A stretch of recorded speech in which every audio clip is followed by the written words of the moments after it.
Hey folks, this is Rhykker, and after day 1 of Season 5 PTR, I was really excited to dive in and try things out. I live streamed it, and I ended my play session by rage quitting, which is something that I can probably count on one hand the number of times I have done.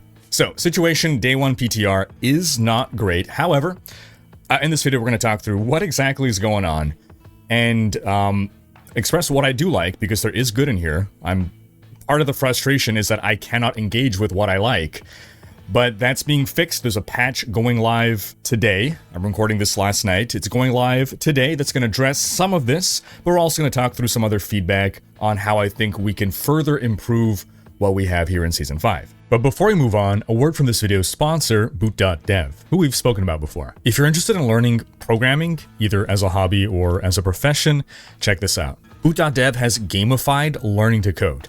They've literally built an online programming course into a programming RPG. You gain experience, you complete quests, you level up, you earn achievements, and you can even rank on a global leaderboard. With this program, you'll learn the programming languages Python and Go at your own pace. You're going to learn back-end web development from start to finish. And it's designed to get you to write a ton of code, since they believe that practice is the most important way to learn coding. And while programmers in the US can earn six-figure incomes, this isn't some get-rich-quick scheme. Boot.dev believes that you have to dive deep into mastering the fundamentals, and they want you to be as prepared as possible before you go job hunting. It's all part of their process, and if you ever find yourself struggling, you can consult with Boots, an AI bear wizard that's been trained in every lesson and can walk you through your issues. And he's not going to just give you the answer, he's going to try to get you to grasp the concepts and find the solution yourself. But if you're ever really stuck, or you just want to compare your code to the instructor, there are solutions available for every challenge on the site. So, click the link in the description box and use my code Rhykker to get 25% off your first payment for Boot.dev. That's 25% off your first month or your first year, depending on the subscription you choose. So first off, the new game mode, the Infernal Hordes. From what little I've been able to play, I am enjoying it. I want to be able to tackle it at higher difficulties, but I am unable to. So, what happens? You gotta find something called an Infernal Compass. You get your first one by doing the seasonal quest line, but after that, it has to come through drops. Blizzard has told us in-game, okay, they drop here, they drop there, they drop there. I try doing all these things. In 5 hours of playing, I get like 3 keys. I do a few Nightmare Dungeons, I don't get any keys in Nightmare Dungeons. I do a few Uber Boss runs, I don't get any keys in Uber Boss runs. And other people are reporting similar experiences. It seems as though the only really good way to get these keys is Hell-Tide chests. Not whispers, not all the other myriad ways that they say to get these keys. Hell-Tide chests seems to be, at least as of day 1, the best way to get these keys. So, this new seasonal event that we want to be able to test in this very limited testing period of 1 week, we cannot engage with enough to get any good testing in. Also, if this is the season theme, then we're spending 99% of our time not engaging with the season theme because we can't enter a flow state of chaining these the way you can with pits. Maybe my expectations were just wrong. I thought this was an event that would be like pits or Nightmare Dungeons where you can get into a flow state where, yes, you are limited by a key, but once you start running these, you can get into a point where you are building up your supply of keys and you can chain run these. Not that these would be like Uber bosses where you have to go out and spend hours farming keys just to do a few runs. But I'm like, okay, let me try to look at it from that perspective. Are the rewards from this new event substantial enough to justify something that you're going to run a couple times in a play session? And right now the answer is absolutely not.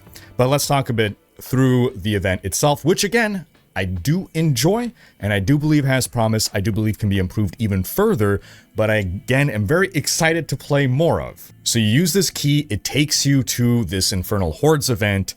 You are in a small arena, waves of enemies spawn, and during the spawning of the waves, there are random events that happen as well. It's sort of like an overworld Hell-Tide zone all condensed into this one little room.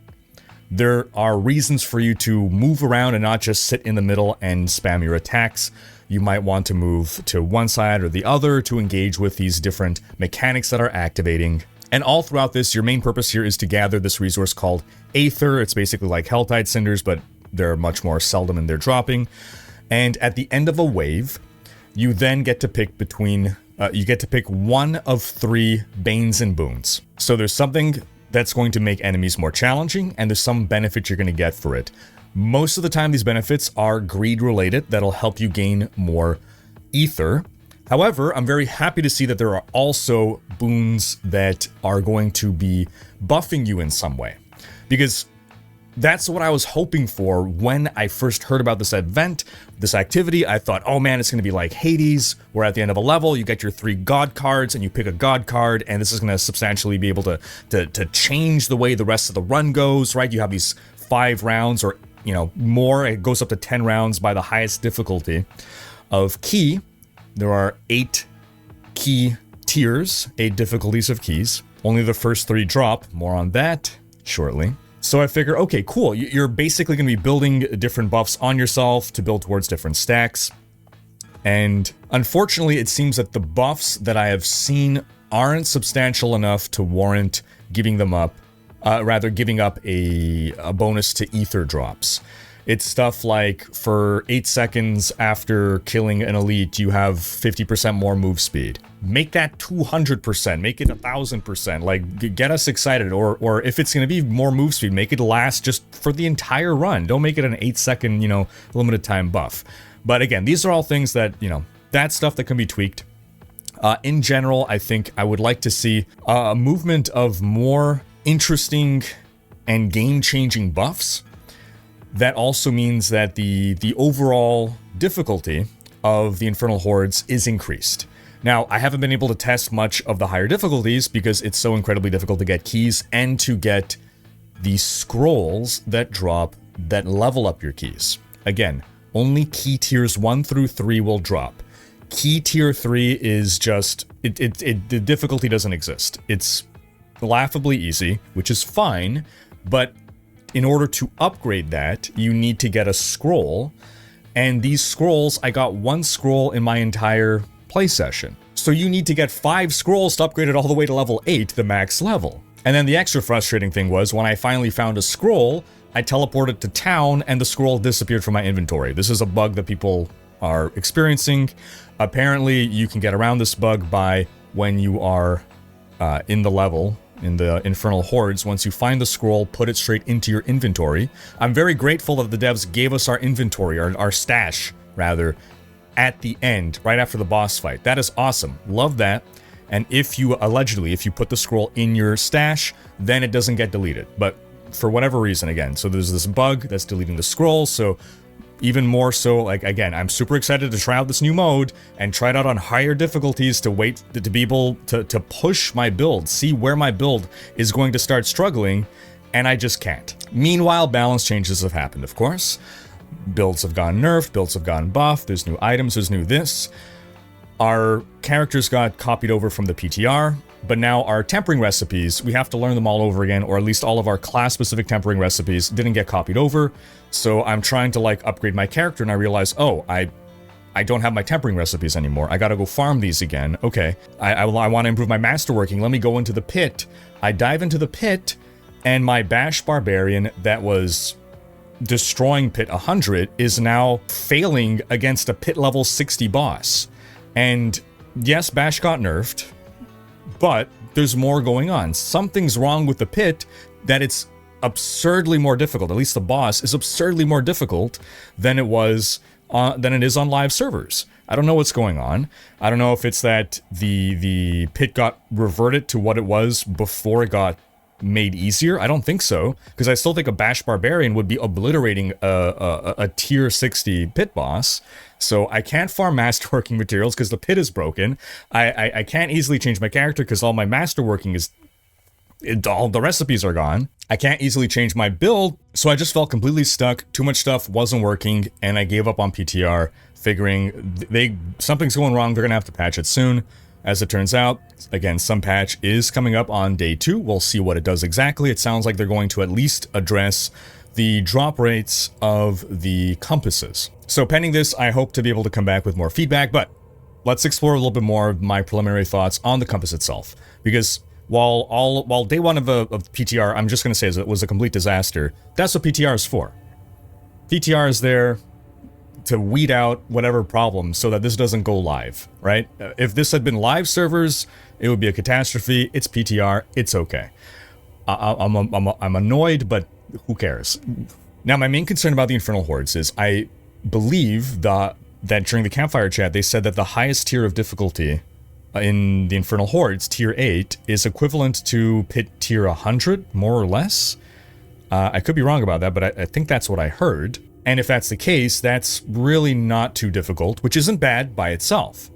But if this event is meant to be on the rarer side, and it's not particularly challenging, and therefore is not particularly rewarding at the end, because I've seen, I saw Rob, for instance, clear the highest tier, and he opened up the biggest possible reward chest, which you really have to fight for to get the enough ether to open, and it dropped him 3 unique items, or sorry, 3 legendary items with 1 greater affix each. The reward was just in no way commensurate for the amount of time investment to be able to do this run. And then I had a nice chat with Rax at the end of my stream, and we both sort of were on the same page about desiring for the Infernal Hordes to be modified in a way where, again, the boons are going to be much more substantial, more exciting. Remove the boons, just remove the boons that buff our acquisition of ether. Because here's the thing, if the highest difficulty is very easy, then no boons exist other than the ones that are greed boons.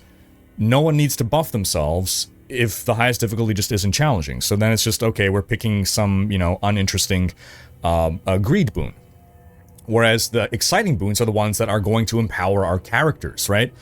We have this opportunity to have this game mode with a very fixed gameplay loop where we could turbo boost our characters without negatively impacting any other aspect of the game. Go crazy. Give us insane boons combinations to pick from that make us really powerful, and then just wrap up the challenge. Get rid of all the greed ones. Just, make our the faster we clear the waves, or the better we do, or whatever, makes us get more resource, more of the ether, and just let us effectively make a build over the 5-10 waves that we're doing, where we're synergizing. Okay, this gives me whatever, unlimited resource. This gives me that. This gives me that. All these crazy powers, where we're effectively making a mini build throughout our journey through this, and we need those boons. We need those extra powers because things become so much more challenging. And don't just dial up the health of the monsters. Just throw more monsters at us, right? Take all the learnings from Helltide. Again, I think we have a strong base for what we currently have within the Infernal Hordes.